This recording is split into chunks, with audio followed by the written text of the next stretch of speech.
여러분 이 얘기부터 할까요? 그 기대값 구하는 문제가 나오게 되면은 어떤 확률 변수의 기대값을 구하는 문제겠는데 이 확률 변수라는 것은 뭐라 그랬죠?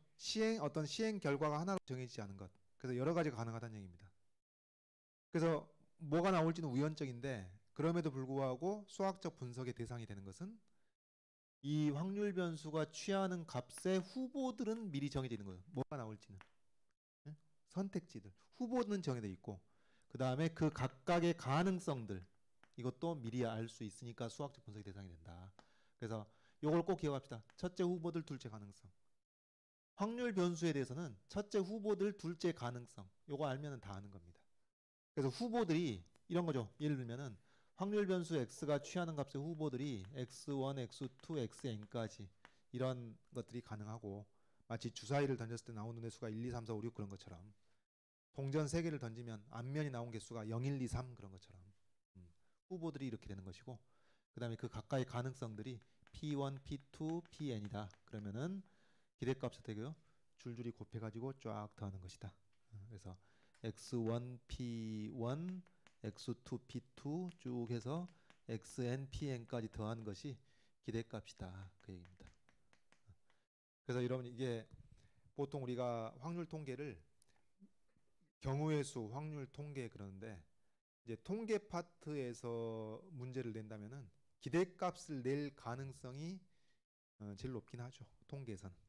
통계에서는 기대값이 나올 가능성이 제일 높겠습니다. 그래서 최소한 이건 알아야죠. 기대값을 어떻게 구하는지는 알아야죠. 최소한도로 필요한 겁니다. 자, 문제 봅시다. 지금 검은 공 4개하고 흰 공 2개가 들어있는 주머니가 있는데 이때 원점에서 출발한 점P가 있는데 이게 좌표 평면에서 움직입니다. 이제 처음에 원점이 있었고요.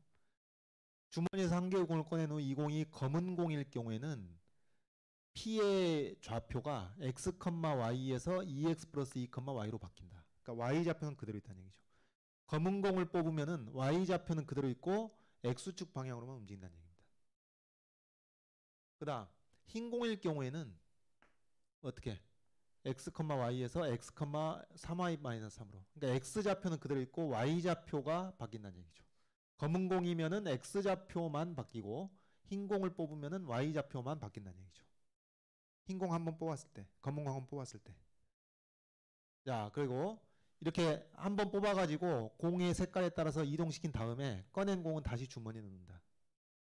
이게 더 간단한 경우라고요. 다시 집어넣는 게. 왜? 앞에 어떤 결과 나왔느냐에 영향을 안 받잖아. 그 다음 시행의 결과가. 그래서 더 단순한 경우입니다. 이와 같은 시행을 4번 반복한 후 점 P의 X좌표와 Y좌표의 합의 기대값을 구해라. 그래서 이런 시행을 4번 한 후에 점 P의 X좌표, Y좌표의 합 요게 바로 확률 변수가 되는 거예요. 확률 변수가.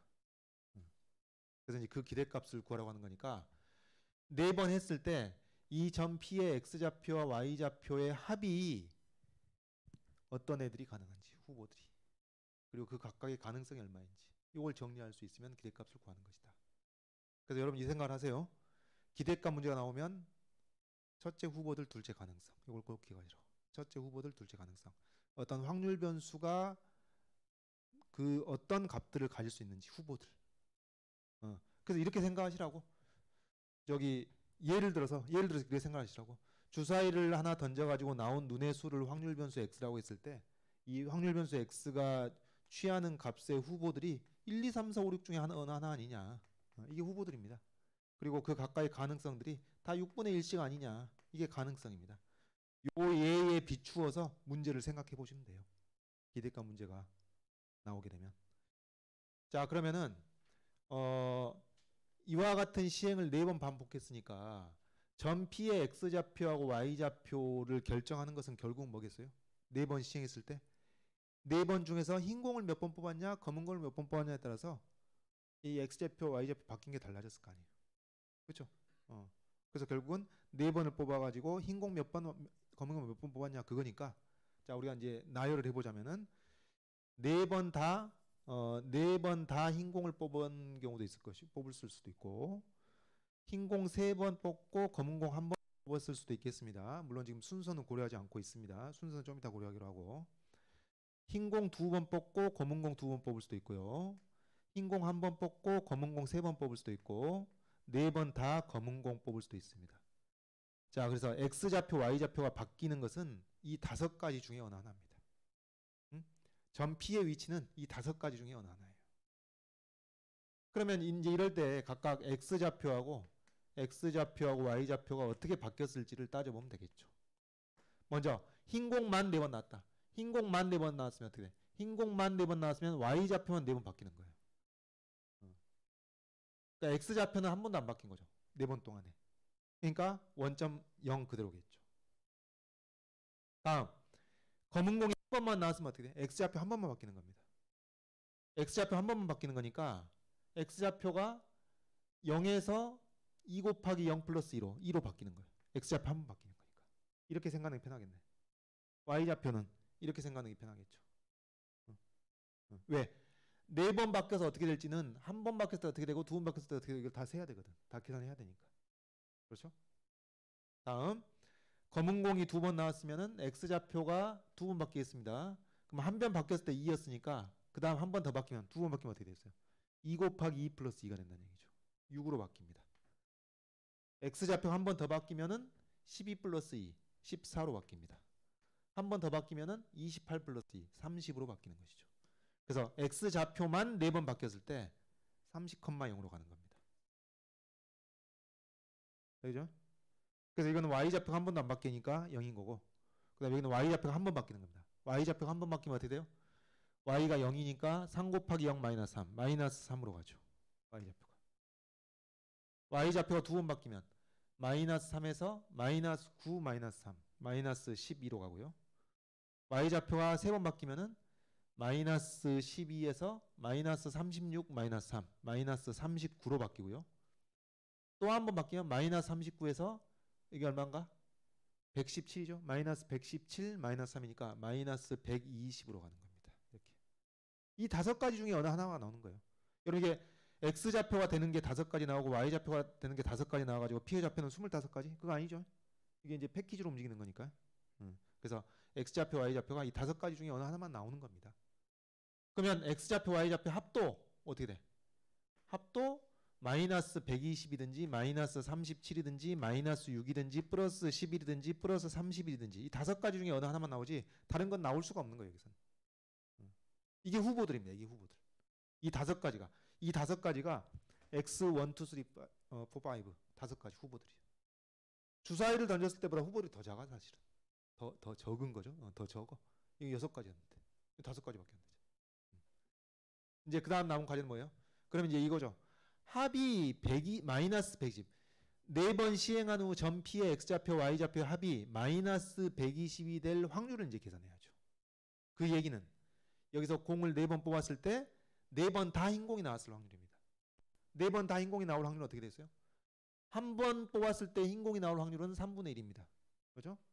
한 번 했을 때 확률이 3분의 1인 사건이 4번 연달아 발생해야 되는 거니까 3분의 1의 4제곱이죠. 알겠죠?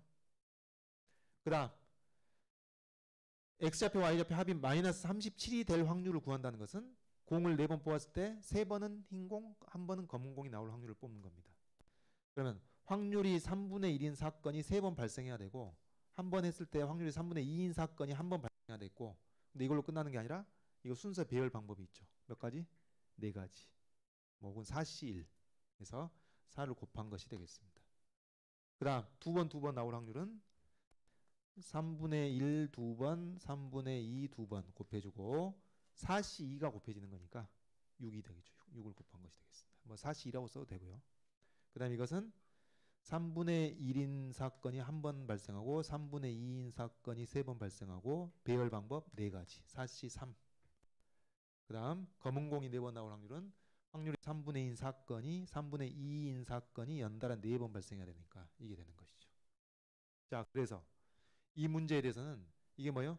요게 후보들이고 이게 그 각각의 가능성들입니다. 그러니까 우리 확률 분포표를 되게 이렇게 가로로 첫째 후보들, 둘째 가능성을 가로로 쓰는데 결과적으로 이게 이제 세로로 쓰여지게 된 셈입니다.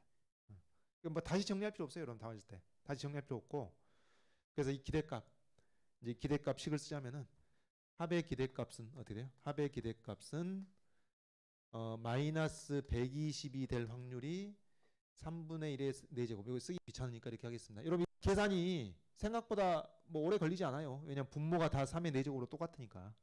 그죠? 3의 4제곱 다 통분이 돼 있으니까 분모에 3의 4제곱이 들어가고, 분자만 써보면은 마이너스 120 곱하기, 자 1이죠. 1.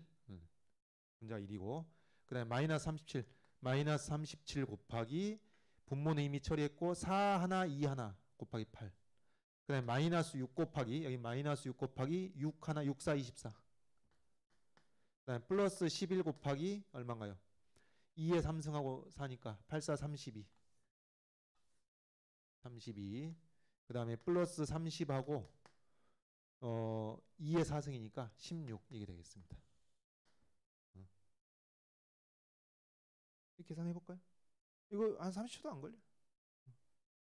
내가 보여주고 싶은데 여러분 피곤할 것 같아서 그냥 넘어가겠습니다. 여러분을 위해서. 자, 여러분 이거 이렇게 계산할 수도 있고요. 그 다음에 이걸 또 어떻게도 이걸 식을 세워서 계산할 수가 있냐면은 이렇습니다.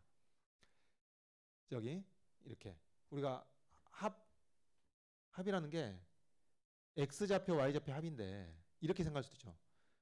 4번 이런 시행을 4번 한 후에 p의 x좌표, 이것도 확률 변수야. 뭐가 될지 모르잖아, 이 5개 중에서. 그러니까 이런 시행을 4번 한 후 p의 x좌표의 기대값을 구한다면 그 x좌표의 후보들이 이렇고 가능성들이 이런 겁니다. 그러니까 이것도 곱해서 쭈루룩 더하면은 이게 x좌표의 기대값인 거예요. 그 다음에 y좌표의 후보들하고 가능성 이러니까 또 이것도 y좌표랑 확률이랑 곱하고 y좌표 확률 곱하고 y좌표 확률 곱하고 해서 쭈루룩 더하면은 그게 y좌표의 기대값이 되는 거예요. 그러니까 이런 식이죠. 여기서 우리는 이 합을 S라고 합시다. 편상 합을 S라고 하면은 이 S가 X좌표, 4번 했을 때 X좌표하고 4번 했을 때 Y좌표, 요것의 합이 되는 거니까 이 합의 기대값을 X 플러스 Y의 기대값이라고 할 수 있는데, 이것을 X의 기대값과 Y의 기대값을 더해서 얻어낼 수도 있는 겁니다. 얻어낼 수도 있는데, 물론 여기서는 쓸데없이 계산을 여러 번 하게 되죠. 왜냐면 보니까 여러분 어떻게 합을 먼저 계산해 놓고 이걸 이제 각각의 확률이랑 곱해서 쫙 더하는 게 훨씬 편하잖아. 이거는 이 문제가 이런 거야. 이 문제가. 경우에 따라서는 이렇게 x의 기대값하고 y 기대값을 따로 구하는 게 더 편할 때도 있어요. 문제를 구성하기에는. 그래서 내가 옵션을 가르쳐 주는 겁니다. 그래서 사실은 이걸 이렇게 할 수도 있다. x의 기대값을 따로 구하고, 그러니까 x 좌표의 기대값을 따로 구하고 y 좌표의 기대값을 따로 구해가지고 이것을 더해가지고 답을 구하는 방법도 생각해 볼 수 있다. 그런 의미입니다.